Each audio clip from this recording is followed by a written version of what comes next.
Well, as the title of my sermon says, this is now part 3.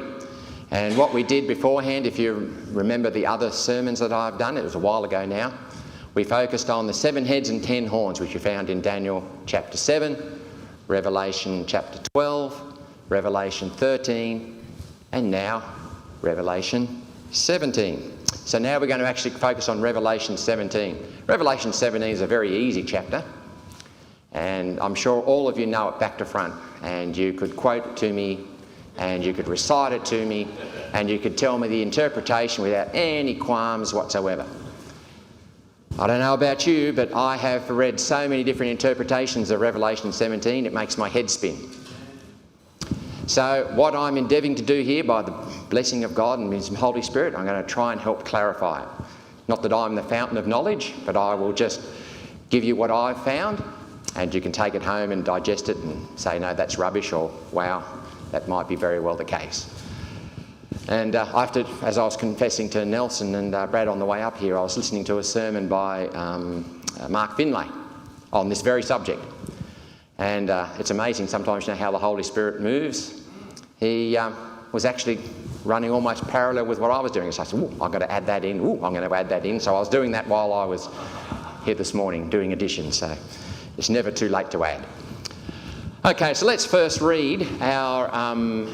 let's read Revelation 17, shall we? Because it's such an easy chapter. And we'll start in Revelation 17, verse 1, if you want to turn your Bibles there. And there came one of the 7 angels which had the 7 vials, and talked with me, saying, Come hither, and I will show unto thee the judgment of the great whore, which sitteth upon many waters, with whom the kings of the earth have committed fornication, and the inhabitants of the earth have been made drunk with the wine of her fornication.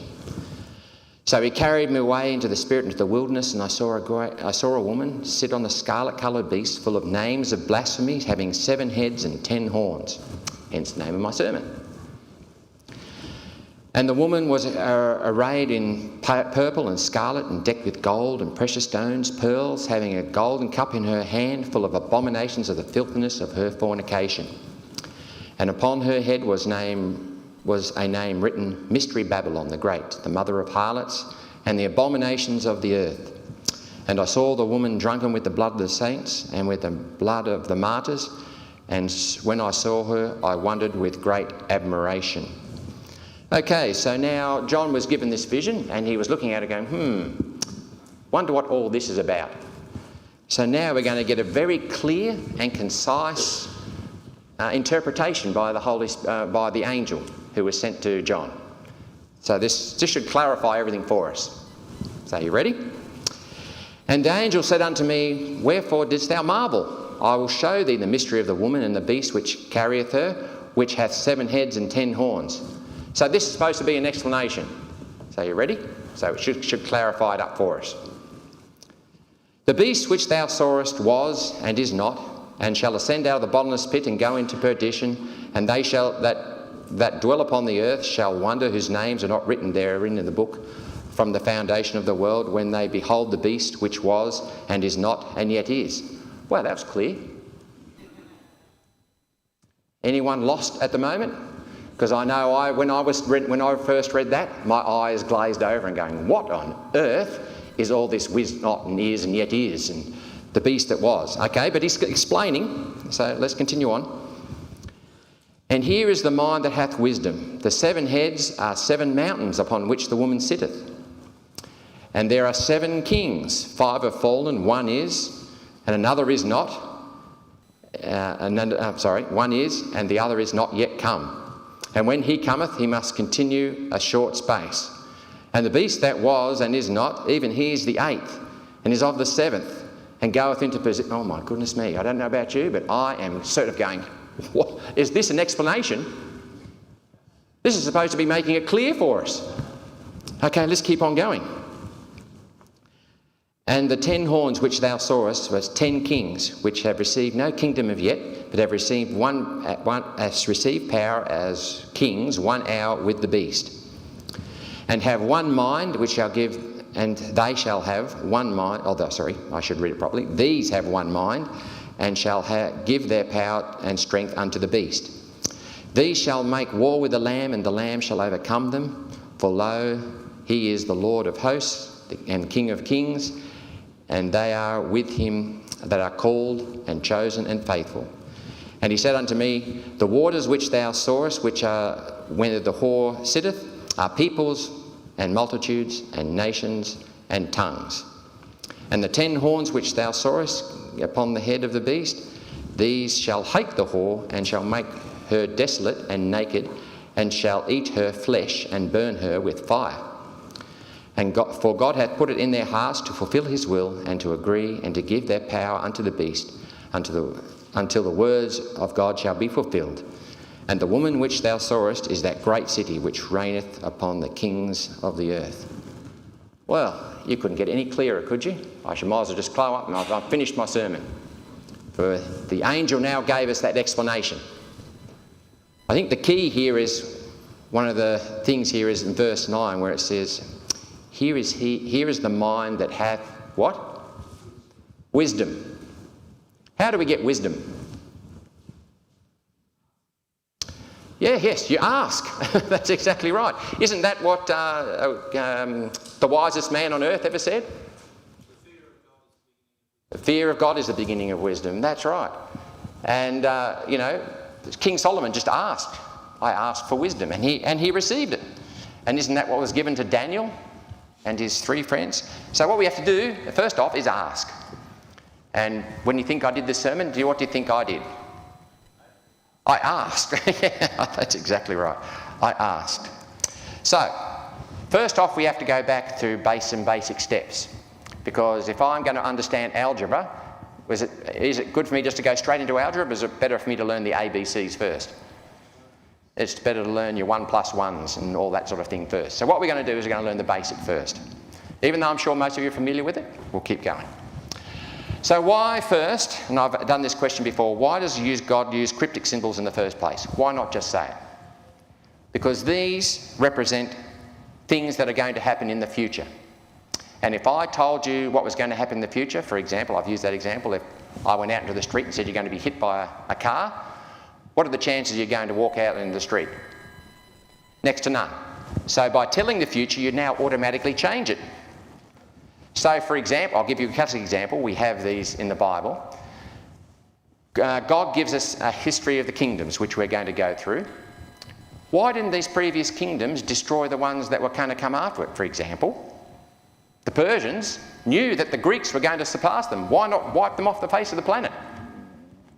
Well, they tried. And what the result was, the Greeks end up winning. So that's why God sometimes tells you what's happening and sometimes doesn't.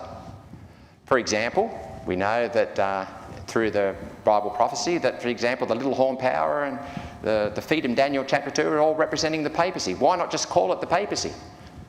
Well, because if you were the papacy, would you then call yourself the papacy? You'd start calling yourself something else, wouldn't you, to divert it? And therefore, prophecy then is changed. So to keep it close to what we need to know, as well as keep it accurate, God gives us cryptic symbols, so that when after they come, we obviously say, oh, that's quite obvious. That's quite obvious. So we find that not only just God doesn't give us one prophecy, he gives us many. And the principle is that he'll start with one, and then he'll do what we call the principle of repeat and enlarge. So in other words, the prophecy that comes before is the same as the prophecy that comes after, just giving us more information. And not only that, it gives us expansion, so it gives us added information. So God knows how our mind works. He knows that we need to be drummed in over and over and over again. So he does it by repetition. So we look back in our prophecies and we look at the symbols and we see they fit perfectly. We see we have the Babylonian, Medo-Persian, Greece, Roman and the Holy Roman Empire, all found in Daniel chapter 2. This is our basic, because this is where God gives us our starting point. So you're going to find in prophecy, not only does he give us a timeline, but he gives us a starting point from which to start. So with Daniel, where do we find Daniel start? Well, we find in Daniel chapter 2 it says, "Makest thou known unto the king Nebuchadnezzar that what shall become in the latter days?" So from Nebuchadnezzar's time onwards, this is where Daniel chapter 2 starts. And yet, when you look at it across, you see in Daniel chapter 7, it's exactly the same. Daniel chapter 7 starts in Babylon. But what do you find in Daniel chapter 8? It starts at a different timeline, because Babylon has now gone past. So we find that the prophecies don't always start at Babylon, but they start from the Babylonian time onwards with Daniel 2 and 7, but with Daniel 8 it starts from where? The Medo-Persian Empire. Hence the reason you only have the goat and the ram. Different animals to describe the same thing. We'll come back to that in a moment. Revelation is exactly the same. In Revelation 1:1 it says, "I will show unto his servant the things which must shortly come to pass, and signified unto his angels unto his servant John." So when was John's time? Roughly AD 68 or 96, whichever theologian you want to ask. But it comes from roughly that time through to the end of days, the end of time. So we find that that's the principle is still married in Revelation. So if we want to see what's going to happen, is God going to change his mind halfway through? No. It's going to be the same thing. So if we have Babylon, Medo-Persia, Holy Roman Empire, we're going to be finding that through the whole of all these other symbols. Just the timeline might be different. Keep that in note. So in Revelation 17, what we need to do is we find that there's a lot of symbols in there, but we also need to find our starting point. Would that be a fair enough assertion? Where does it start? Where does Revelation 17 start? And there are other things we have to find it that'll give us clues. We have the woman, the beast, the heads, the horns, and a few other things in there that I haven't mentioned. They're just the main points. Like I said, let's be consistent. In Daniel chapter 2, what powers do we have? We have the head of gold, which is the Medo-Persian, Babylon, and the silver of brass, and iron and clay. All these represent Babylon, Medo-Persia, Greece, Rome, the kingdoms divided, investigative judgment, Christ's kingdom, all these things coming up in Daniel chapter 7. But we find when we move to Daniel chapter 8, something interesting does happen, and that is there's a time shift. So we find that it starts from the Medo-Persian Empire and goes from there onwards. But what else do you notice is something different about this vision as compared to the previous two? What does it immediately spot if you just look at it from what I've shown you up there? What do you notice is different? Well, how many beasts do you have? Only two. Does that mean there are only going to be two kingdoms from here on in? No, it has to be consistent. There must be another, how many? Well, another, if we're going to do our maths, another two, because one's already gone. So you see, one has gone, or could I say one has fallen, and you have, can you start to see the pattern now? One is gone, and the other one is now on the scene. And that one is the Babylonian, the Medo-Persian and the Grecian army. Now notice God only uses symbols here for those two, but what does he use afterwards? The hint is on the image, on the diagram there. What comes up next? Instead of using beasts now, God uses something different. What does he use? He uses horns. That's right.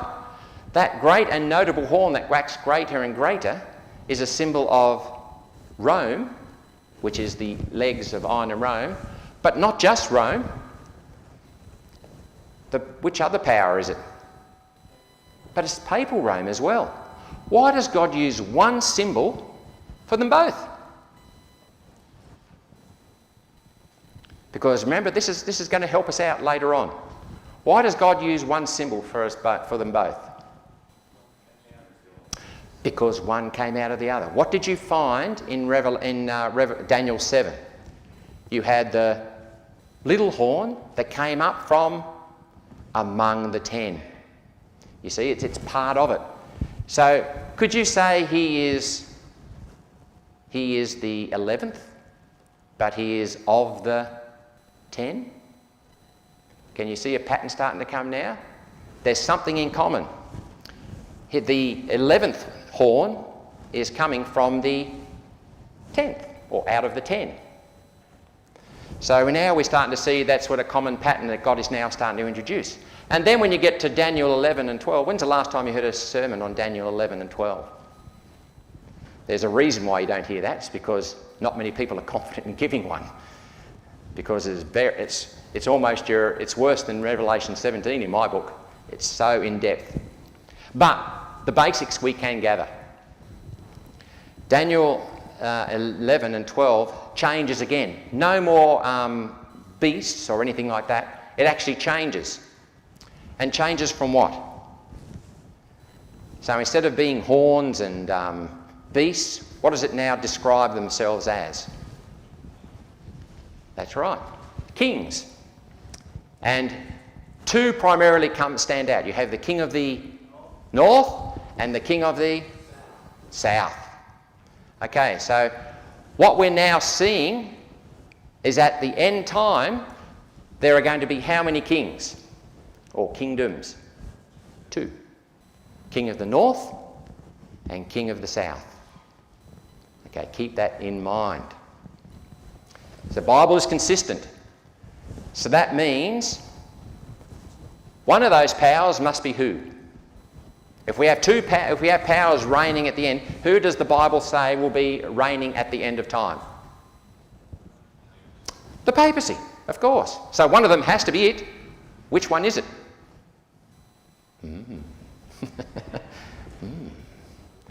Let's have a look.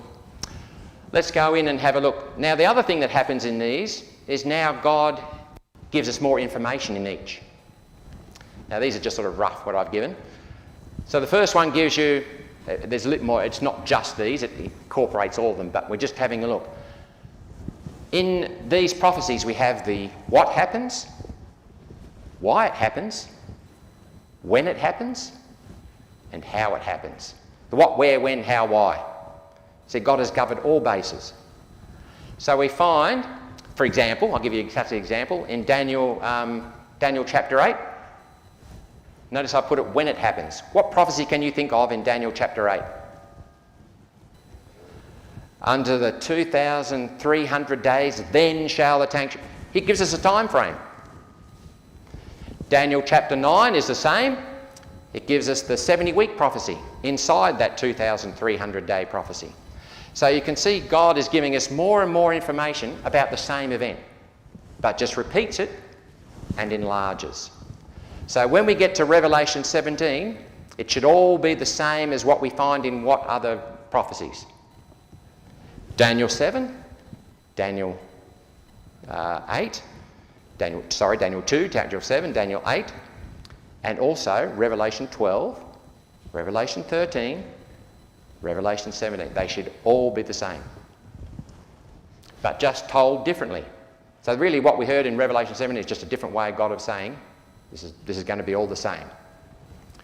So that's, I should put that slide up, it would have made it easier. So this is what we're looking for. We're looking for the common parts to make it easy for us to understand, and I'm hoping I'm not losing you. First of all, let's do a quick recap. Now, if I have to go over this again, I'm pretty sure you're most probably all numb of it by now, but I was surprised in my Sabbath school lesson, people still forgot. What does the number 10 symbolise in the Bible? A test. How can I quickly verify that? As I told in my Bible study beforehand, I look at the first time God uses it and the last time, and then all the examples in between. So if we quickly read in Numbers 14:11, I won't read the whole thing, but if you read the highlighted part, it says, "You have now tested me 10 times. This is when they were about to go into the promised land and they had to go back into the wilderness. And then in Revelation 20 verse 10, this is the last time God uses it. This is talking about the persecution that they would suffer. And it's talking about, and you shall be, that you may be tested and that you will have tribulation 10 days. So how many days would they be tested? 10. Okay, and just quickly going over it, how many commandments are there? 10 to test your character. How many degrees did King Hezekiah ask for the sun to go back to prove that God was going to do what he was going to do? 10 degrees. Our Bible lesson, how much tithe does God ask you to give? 10%, that's right. When Daniel asked to do the health message, how many days did he ask for? 10 days.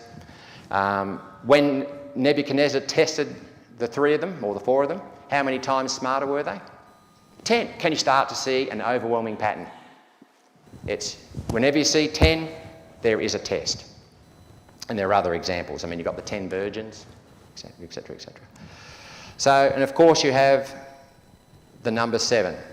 Now, why am I going through these? It's because number 7 is for completeness and fullness. I've given you the verses there. Just for speed, I won't go through them. But why has God given us these? Because how many heads are there? 7. How many horns are there? 10. So that tells us that God is trying to tell us by those numbers that there will be a complete test at the end. And that test is going to be thorough. When God means complete, he means complete. It will be thoroughly, thoroughly, thoroughly tested. I believe. And notice this also. When the children of Israel became birthed as a nation, how many plagues were there? 10. And when Israel finally gets delivered and goes up to heaven, how many plagues are there? 7. You see? 10, 7. The test is now complete. When we were first started, we had a test, and when we finished, the test is complete. So you can see why there were 10 plagues and why there were 7. What test will be coming on at the end of time? Well, it explains it. This is the benefit of going back into the other thingos. We've already covered these beforehand.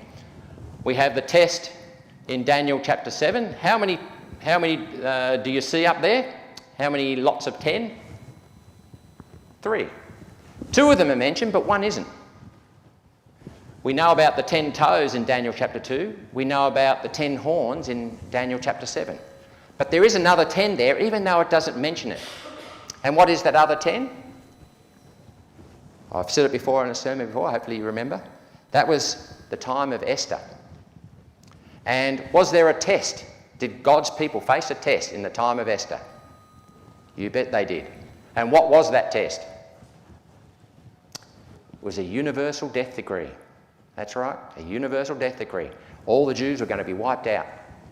And just by coincidence, how many sons did Naaman have? He had 10, in case you were guessing. Is that more of a coincidence? I think not. So here we find that even in there, when we do Daniel chapter 7, when the test came to the early Christian church, we find that the test is exactly the same. We have that wonderful Roman emperor, Constantine. And what was Constantine's legacy? Constantine's legacy was he converted, and I put that in inverted commas, converted to Christianity and made Christianity popular. And not only did he make it popular, he started legislating about religious laws. And one of his famous legislations were Sunday laws. And if anyone didn't obey, what was going to happen to them? They were to be killed. So once again, just like in Esther's time, if you didn't obey, you were gone. We find that the early church was tested. Did it pass that test? Did it pass that test?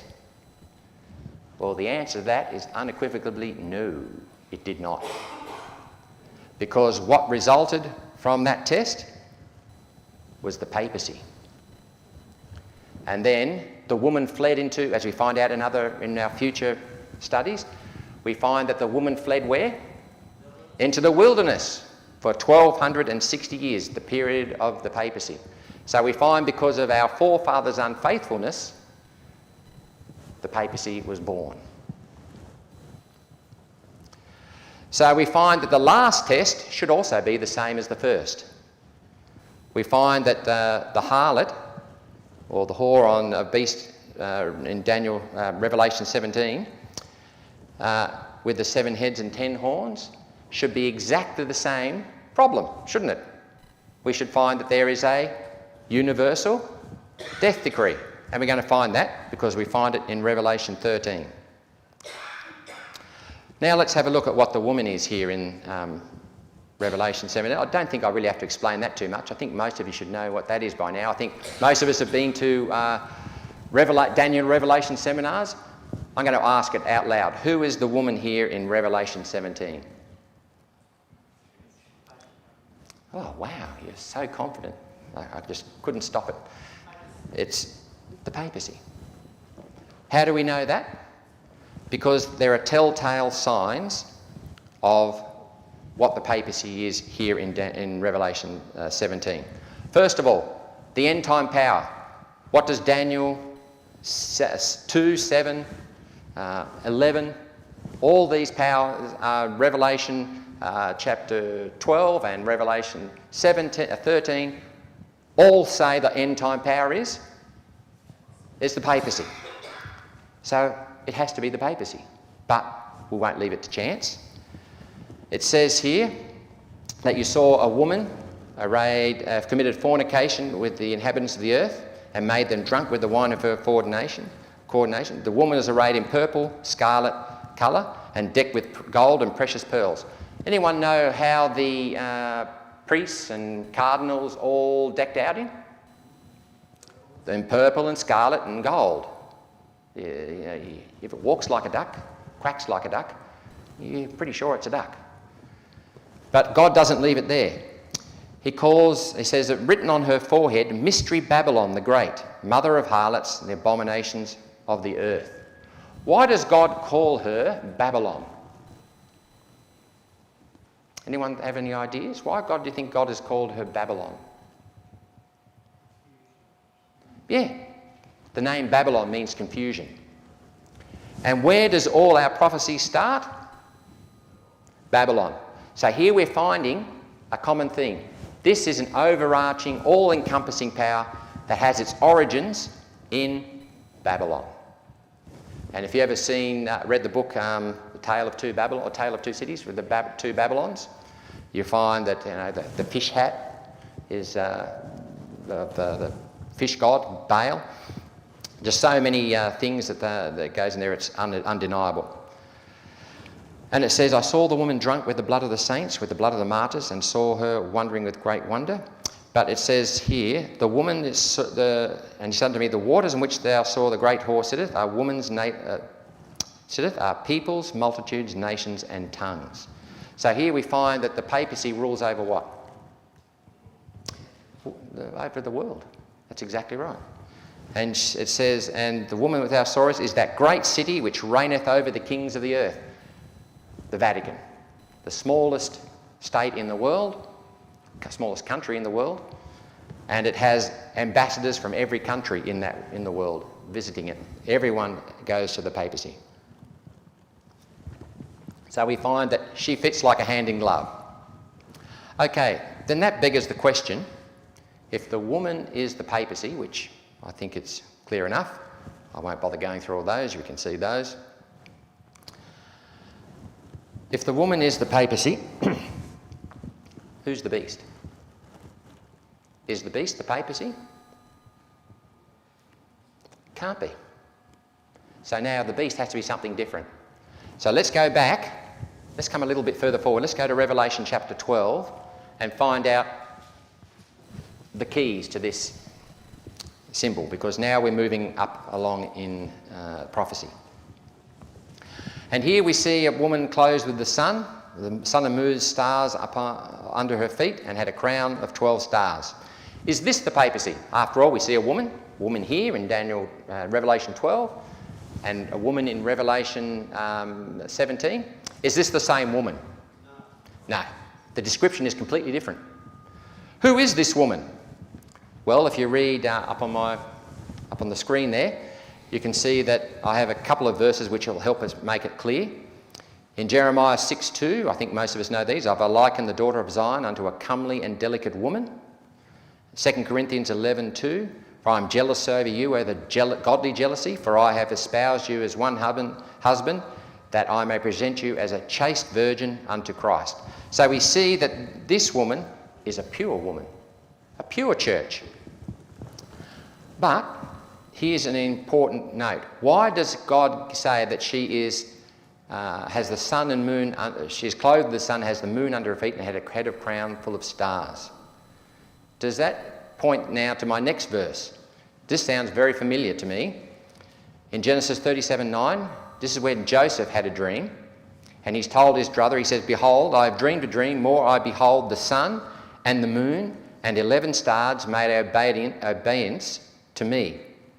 And he told his father and his brethren, and his father rebuked him, saying unto him, what dreamest thou hast dreamed? Shall I and thy mother and thy brethren indeed come down and bow ourselves unto thee and to the earth?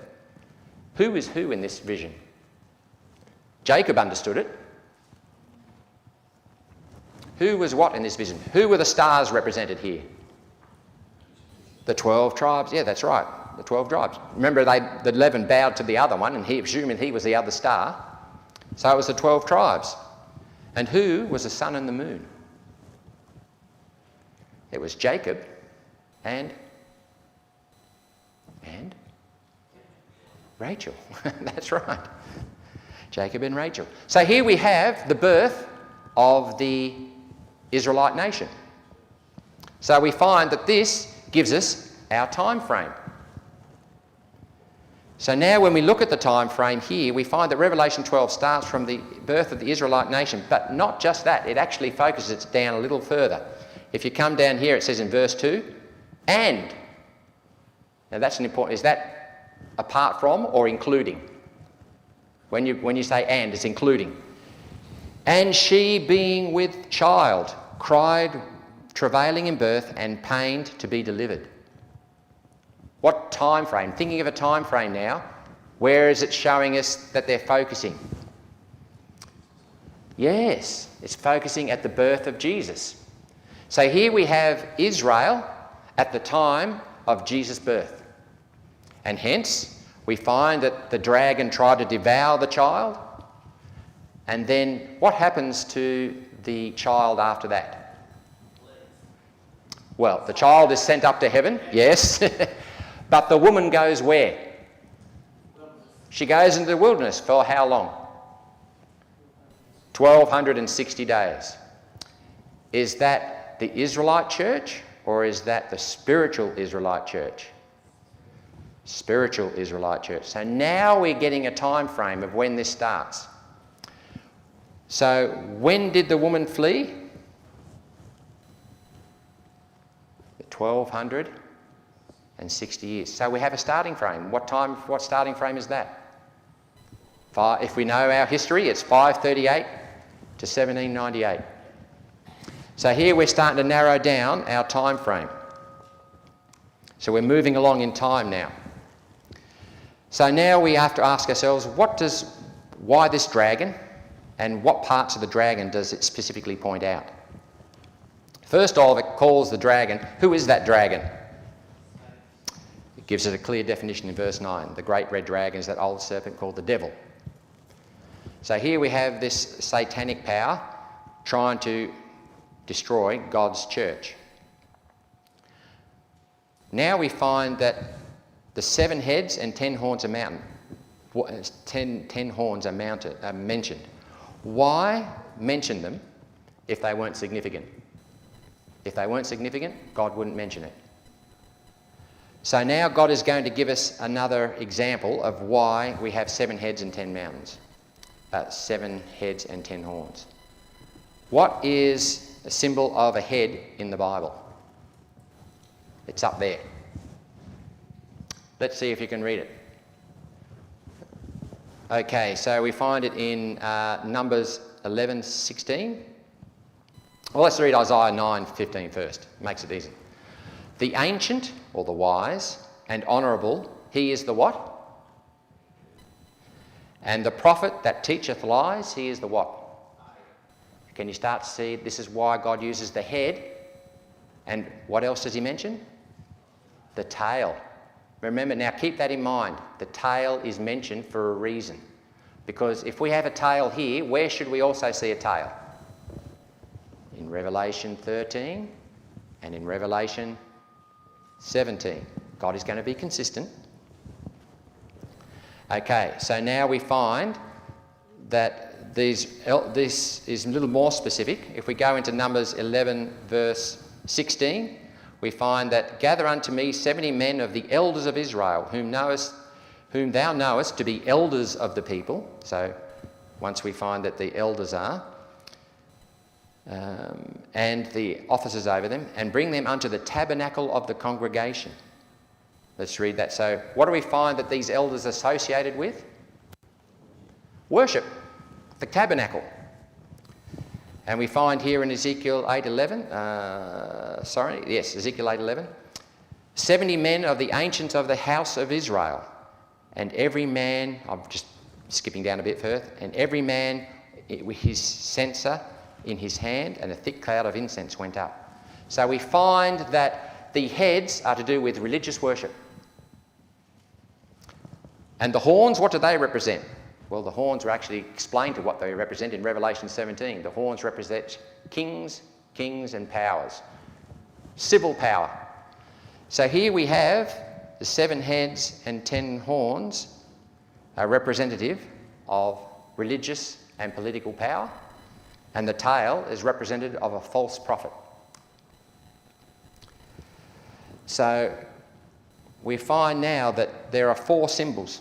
We have the woman, the beast, the head, the horns, the tail, and all represented by the church, Satan, his kingdom, his religious elders, the church, civil powers, and the false prophet. Are these friends of God or enemies? They're all enemies of God. So whatever they are, they're not friendly. So, like I said, this gives us our starting point of our prophecy, the birth of spiritual Israel. Now we move to Revelation 13. Now remember, it's going to be consistent with Revelation. Now it goes to 13. So I'm going to show you some interesting things here. He stood upon the sand of the sea, and the beast rose up out of the sea, having 7 heads and 10 horns. Now notice, where was he standing? The sea, upon the, not just the sea, the sand of the sea. There's a reason for that. In Isaiah 10 verse 22 it says, for though thy people Israel shall be what? As the sand of the sea, and upon his, the sand of the sea, the remnant shall return them. So where is John looking when he looks at this power? He's on the beach. He's on the beach because he sees the waves breaking up. Now, if you're on the beach, what's in front of you? And if he's looking out there and he sees the beast coming out of the sea, is the sea. What's behind you? The earth. So what we're going to see is a beast power coming out of the sea, but we're all going to find, and I think if anyone studied Revelation 13, you also find there's a beast power that comes out of the earth. This is all done from his perspective. Okay, so where is our starting point? He says he sees it rising out of the sea. What power is this power? If we're consistent through Bible prophecy, who does it have to be? It has to be the papacy. That's right. There's no other power that fits. And not only that, the real big clues are what sort of animals are used in there. All the animals out of Daniel's chapter 7. You can't miss it. So we find that Daniel chapter 7, Revelation 12, Revelation 13 all point to the papacy being at the end. How many times does God have to say it before we go, I wonder if it is the papacy? He's given us plenty of clues. And of course, we found in Daniel chapter 8, we find the reign of the papacy, the 1260 days. But I want you to notice up here, he said, I saw one of his heads, well, interestingly enough, one of his heads was wounded unto what? Death. What do we say a head represented? Religious power. That means the religious power of the papacy is going to receive a wound. That's right. And did the papacy go into captivity? He certainly did, 1798. Interestingly enough, everyone thought the papacy was gone. They thought, the papacy is dead, he's received a mortal wound, he has no religious power anymore and political power, he's done. But we're going to find in Revelation 17 that that's not the case. Because what does it say that happened to that deadly wound? It was healed. It's exactly right. So we're going to find that this prophecy moves along and gives us some more information. Now, like I said, you have the papacy in the front, the earth in the back. Who is that power in the back? And why does it suddenly present it to us now? Why does he introduce a new power now? Because he's giving us what? More information. But is this new information, or is it just the same information told a different way? What have we learnt from all the other stuff? It's the same information, just told another way. In the prophecy of Revelation chapter 12, what did you have? You had 7 heads, 10 horns, and what other thing was on that beast? It was the tail. Remember, the tail drew a third of the angels. Why would you even bother mentioning the tail unless it had significance? And what did we say the tail was? Was the prophet the false prophet, the prophet that teaches lies. Well, we're going to find out that this second kingdom is actually the tail, and we'll show you how. First of all, who is this second beast? Well, let's have a look at it. It says, I beheld another beast and came up out of the earth. So it came up out of the earth behind him. So if the waters, nations and tongues mean nations, peoples and tongues, what does the earth behind you mean? There's nobody there. It's desolate or pretty empty. Okay, so we find that this power came up at the same time that the wound was what? Wound was received. That's right. So it must be from when? 1798 onwards. That's exactly right. And it had 2 horns and spake as a lamb. What's a lamb a symbol of in the Bible? Jesus, Christian. So this one came around 1798 or sometime after, thereabouts. And it is a Christian nation. And it was founded in a place where it was sparsely populated. You're starting to see the narrowing down of that, can't you? There aren't too many countries that could fill that void. Australia's one of them. We could be it. It could be us. But there are other things that are clarified in that. Let's have a look. In Revelation 12 verse 14. And he says, the woman were given 2 wings of an eagle, but that she might fly into the wilderness, into her place where she was nourished for a time's time and half a time from the face of the serpent. That's the 1260-year period. Okay, so now what time frame are we looking at now? 1798, because that was the 1260 years. And the serpent cast out his mouth water as a flood after the woman, that she might be carried away by the flood. So what was Satan trying to do? He was trying to destroy her. Yep, with a flood. Okay? But what happens next? And the earth, now who do we say the earth is? America. Helped the woman. It helped the woman. And the earth opened her mouth and swallowed up the flood, which the dragon cast out of her mouth. And the dragon was wroth with the woman and went to make war with the remnant of her seed, which keep the commandments of God and have the testimony of Jesus. Okay, here's a clue. Who's he talking about here in that last verse? Yes, but who in specifically? Here is the patience of the saints. They were meant to wake more with a remnant of to keep the commandments and have the testimony of Jesus, which is the spirit of prophecy we find in Revelation. So who is it? It is the Seventh-day Adventist Church. We're the only ones who profess to keep the 10 Commandments and have the testimony of Jesus. Now tell me, where did the Seventh-day Adventist Church bloom? Born? America. So right on time and right on cue, Seventh-day Adventists were born in the right place at the right time. The US helped. But is the US always going to be a helper? No. No, it's going to change. And it's going to be, that's the birthplace, yes.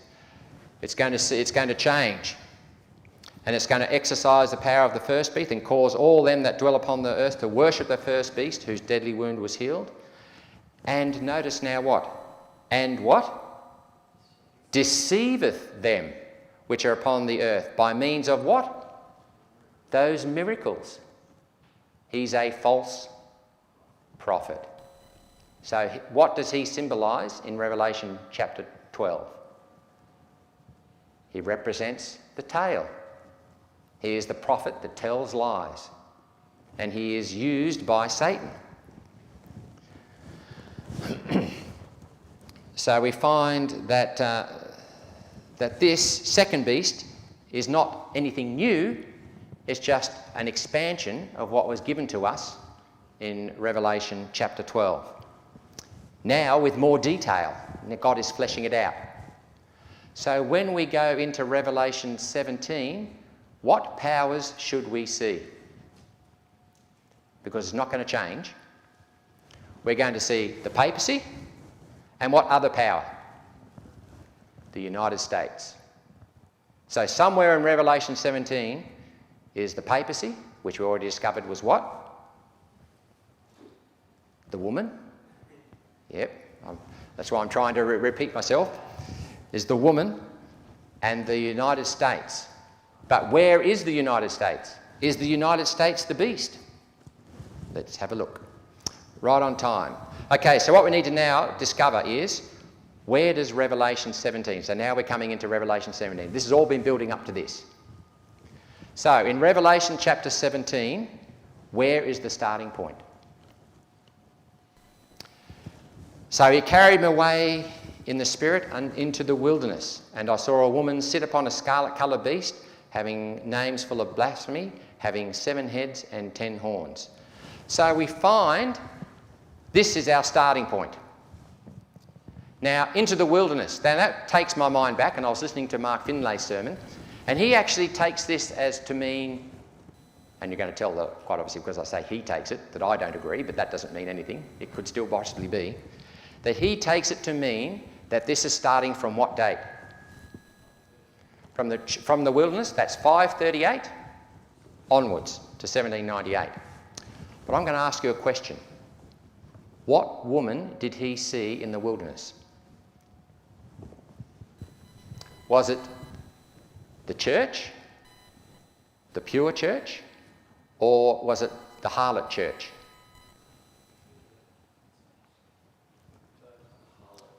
It was the harlot church. There's only one church, there's only one woman mentioned. There wasn't 2 women mentioned, there's only one. It's the harlot church. Now, what does it mean to be in the wilderness? I've given you a list up there. What does it mean to be in the wilderness? When Jesus went into the wilderness, was he in public view? No. And when he was in the wilderness, what happened to him? He was tested. He was tried and tested. When the woman went into the wilderness, this is the woman in Revelation 12, when she went into the wilderness, was she in public view or was she out of public view? She was out of public view. And what happened to her? She was being tried and tested. That's right, she was being tested. So, when you had Israel in the wilderness, were they in public view? Remember when they were turned back from the borders of the Promised Land, were they in public view or out of public view?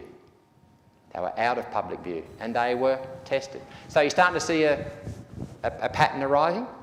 So if this woman is the papacy, was there ever a time the papacy was out of the public view and being tested by God?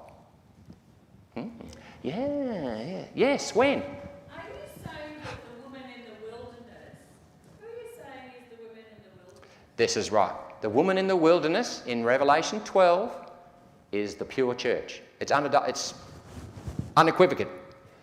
But what happens here, people get confused and see woman and wilderness here and say, this is the woman in the wilderness. This is the pure church. But in Revelation 17, how many women are mentioned? You tell me. Only one. And what church is it? It's the harlot. When did the harlot go into have its wilderness experience? 1798.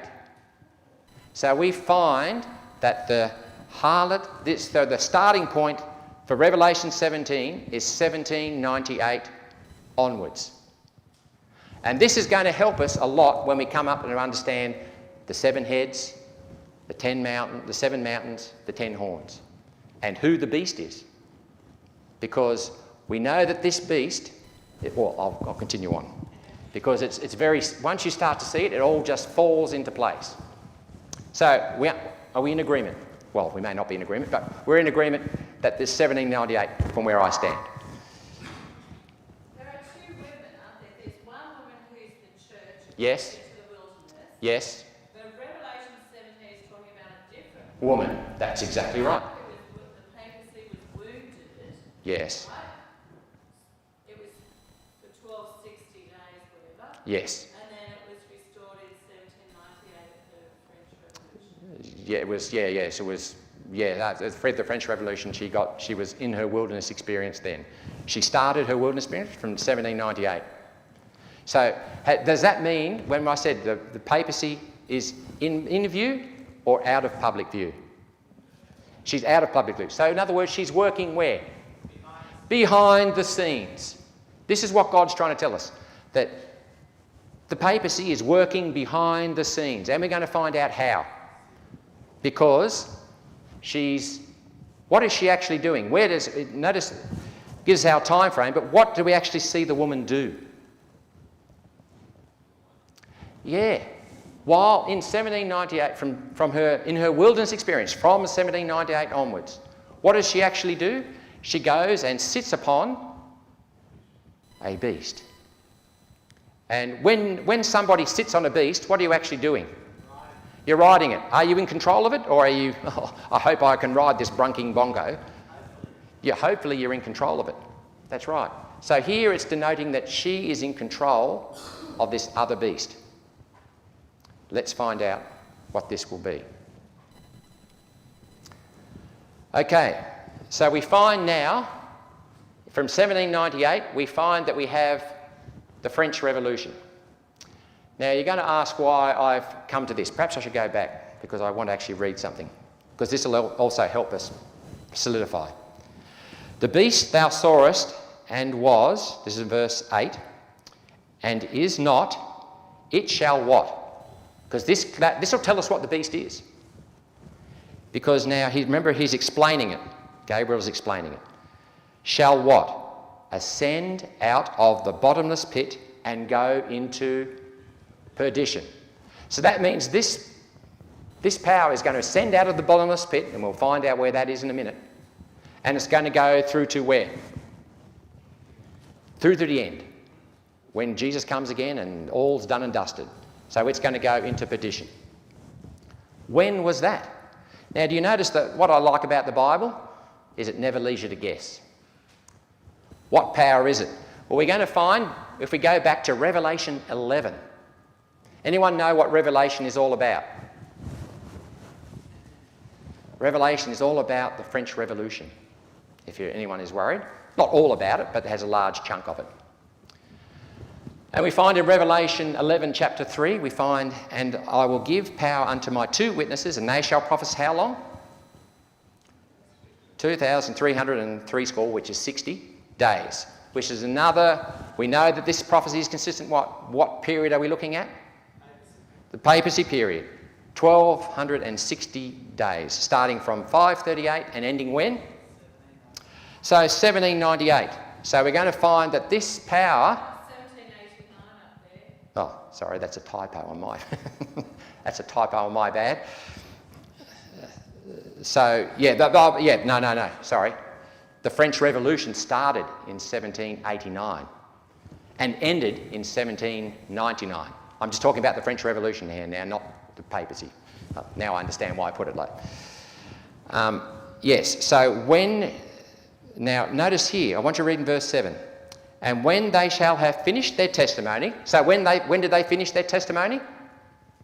At the end of the 1,260 days, which is what date? 1798, so we're on the same page. The beast that ascendeth out of the bottomless pit shall make war against them and overcome them and kill them. Is that the same beast we just read in Revelation 17? It's used the same language. It says it's given you the same time frame and the same language.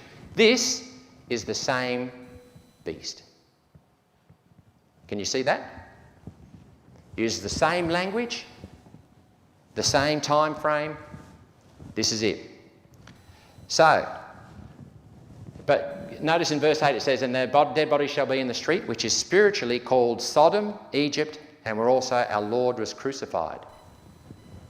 Okay, so does this mean, am I saying that the second, well, that's the 1260 year prophecy. Am I saying it's France? The answer to that is unequivocally no. Then why even bother mentioning it? Do you understand? I mean, I did a university course online, just for my own entertainment, about the French Revolution, so I haven't got a certificate for it, and I found the French Revolution fascinating. Do you know modern politics, the modern era, is defined by the French Revolution? Out of the French Revolution came Karl Marx, which we know now today is Marxism or socialism.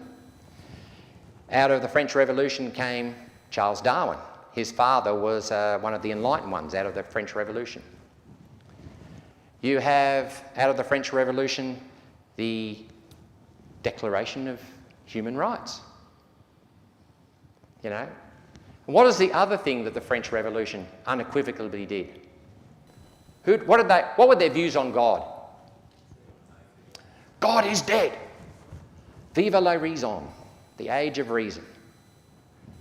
So we find that they were atheistic. True? That was their primary philosophy. They tried to get rid of the 7-day working week and put 10-day working week. That didn't last long. It collapsed. And we find that if we read the prophecy further on, that's exactly what happened. It didn't last very long in Revelation chapter 11. So it's not if it's not France, but remember it was called, spiritually called Sodom. So it was spiritually called Sodom and Egypt, and the place where our Lord is crucified. We know that this place, this is not a real place, it is actually a philosophy. And what is the philosophy of the French Revolution? God is dead, atheism. They get rid of marriage, the family values of none. And what is another thing they work? They don't believe in the working week, which they end up coming back to. Why do I mention that? What do we find is happening to us today? Is the family under attack? You bet your bottom dollar it is. The family's under attack. I've lost my train of thought now. Forgive me. What did I say? It was the family and... Yeah, so we're under attack. So we find that all the world's governments, what governments do most of the world attribute now to? What type of government? Democracy. And where did that come from? It was never heard of until the French Revolution. Even the Americans that cream of democracy. Based it off the French Revolution. You ever wonder why we have a two-party system? Because in the French Revolution, they came down to two parties. They had the conservatives, which believed in monarchy, and that's the reason why they called it conservatives. They wanted to conserve the monarchy and the status quo of hierarchy. And you had the progressives, or your liberals, which wanted, freedom for all. And that's where that's where the reign of terror came from. Do we have that today? You either have, in most democracies, you have two groups. You have your what? Your liberals, your progressives. We would call them the Labor Party today in Australia. And you have your conservatives. Well, no, it's confusing when we call them liberals because they actually were called liberals back in that. But they're your conservative party. So you have the Conservative Party and your Progressive Party. And that's what we find we have today. So can we say the French Revolution is highly influential over what happens today?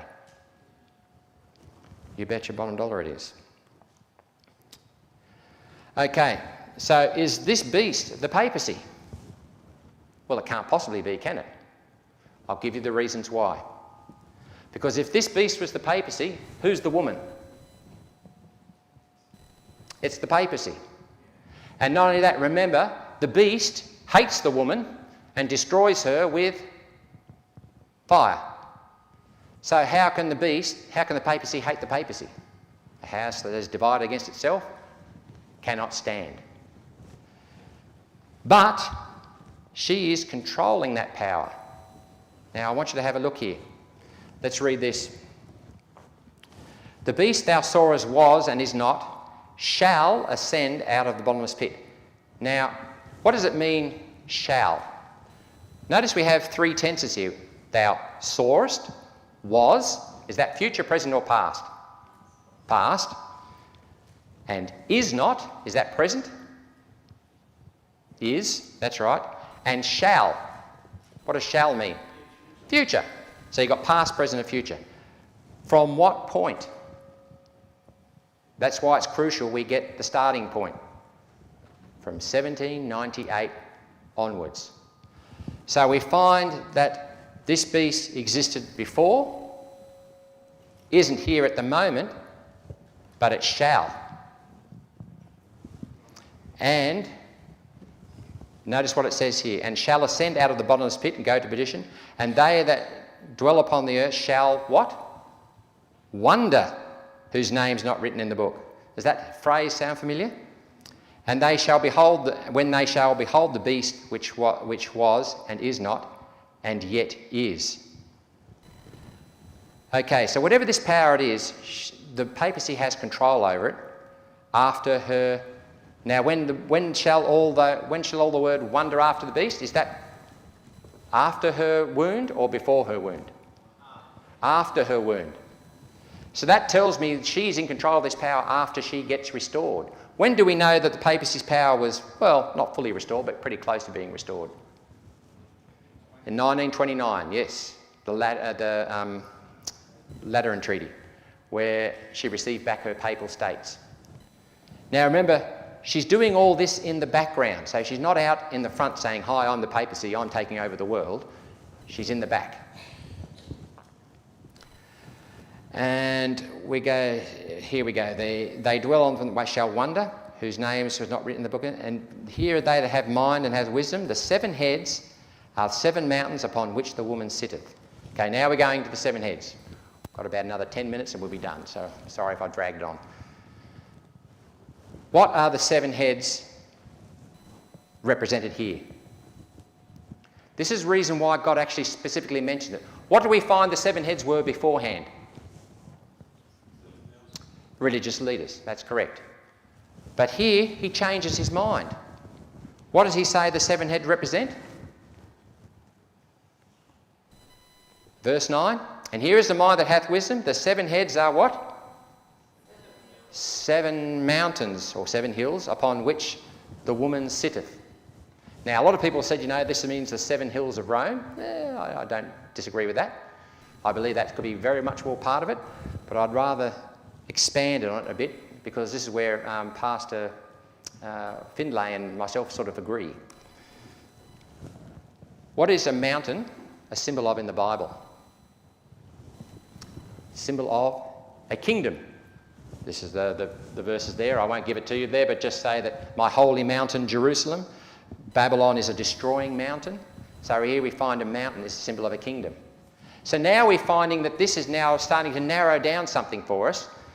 These 7 heads are 7 kingdoms. Let's have a look. Why would he mention that? Because what's our reference point? 1798 onwards. When you look back from 1798, how many kingdoms were there? Count them. 5 have fallen. Okay. So from 1798 onwards, where is our present? Where is our present? Our present, our one is 1798. And what did we say?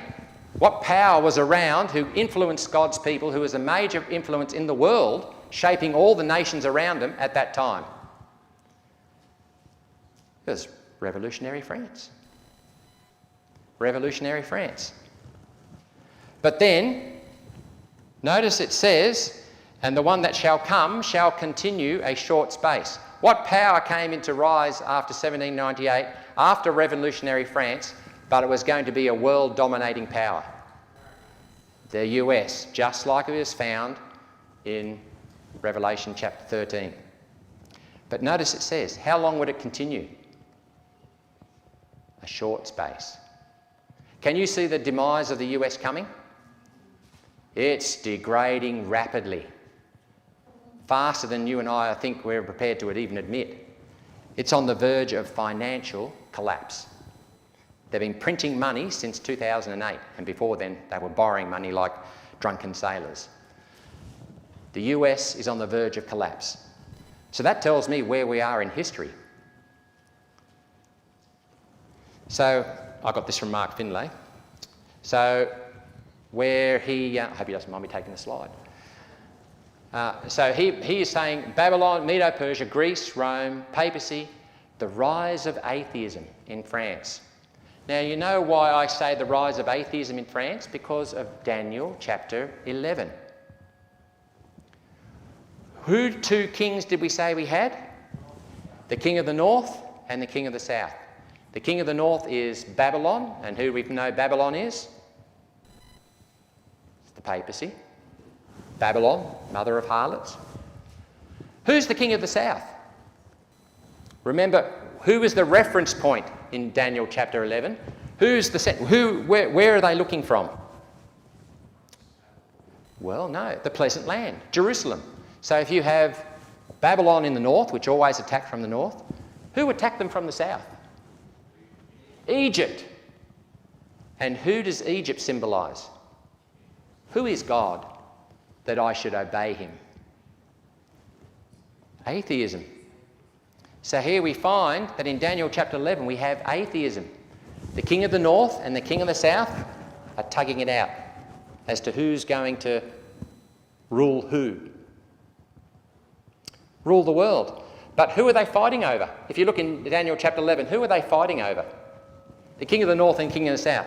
Who are they trying to conquer? Jerusalem. That's you and I. You and I are the stakes. You and I are the stakes. So we find that, and then we have the United States.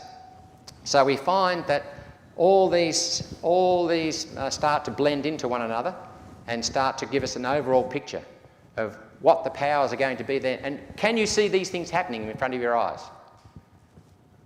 We can see, you know, because I have to move along. We find that 5 have fallen, the other are not as, we're coming along to the base. That tells us about the heads, but it doesn't tell us who the beast is. The beast that was and is not, he is even the what? He is the 8th, but is of the 7.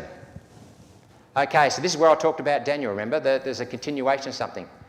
What was the power that came to be after 1798? You had atheistic France, which spread its doctrine throughout the whole world. And then you had America, which, once again, modelled itself off France.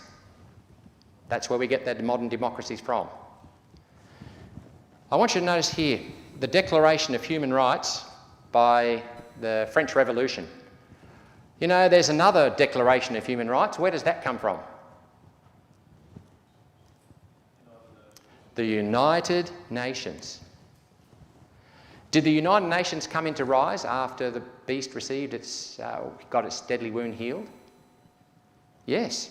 The United Nations came in on October 24, 1945. And why did it come to be? What was the world sick of? War. War. And interestingly, not just any old war. Which war were they sick of? That's right. The Second World War. And interestingly enough, anyone know what the Germans love to try and call themselves? What was this kingdom that they were trying to set up? It was called the Third Reich. Anyone know what the Third Reich means? No, it means the Third Holy Roman Empire. What were the Nazis trying to set up? The Holy Roman Empire. So, did they succeed? Oh, thank God they didn't succeed. Yes, no, they didn't succeed. But I want to show you something. They didn't succeed openly. What do we find there? You see, this one is the Roman insignia. This is the German, the Nazi insignia. Can you see the similarities? Yeah, you've got the eagle, you've got the, if we look down the bottom one, you see the eagle, you've got the eagle eye, the all-seeing eye, and you have the wreath with the Nazi swastika in the middle. With the Romans, it was SPQR. What was the major deity in the Roman Empire, by the way? It was the sun god. What do you notice there with the United Nations? It's exactly the same, the wreath with the world in the centre. Now I want you to look at the United Nations here. What do you notice in the top right-hand side there? Yeah, at first glance, it didn't stick out to me either until I saw this. Now look at the United... This is the main chamber things in the United Nations. What do you see? What do these two brown, what's the name things look like? And compare it to the top. It looks like eagle's wings. And you see, look at the middle. What does it look like? It looks like the main body of the eagle. What do you have in the centre? The wreath with the globe. And what do you have up in the middle but the all-seeing eye? They didn't lose World War II, they just moved it. The fascists moved.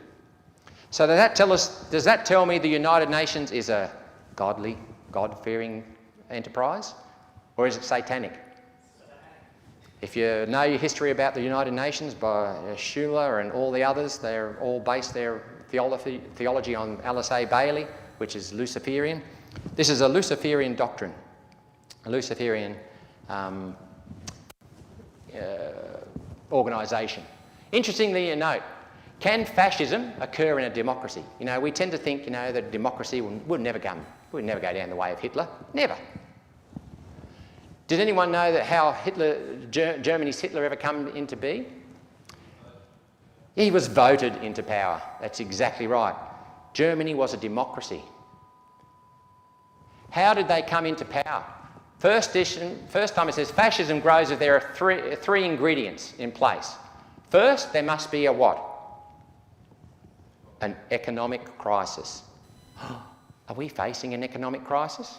Oh, you bet your bottom dollar. Second, people believe that the existing institutions and governments and parties cannot improve the situation. Do you trust your government? Do you think that they're going to improve it? No, and I don't know many people who do. So now, how many of those ingredients are we fulfilling? So far, 2.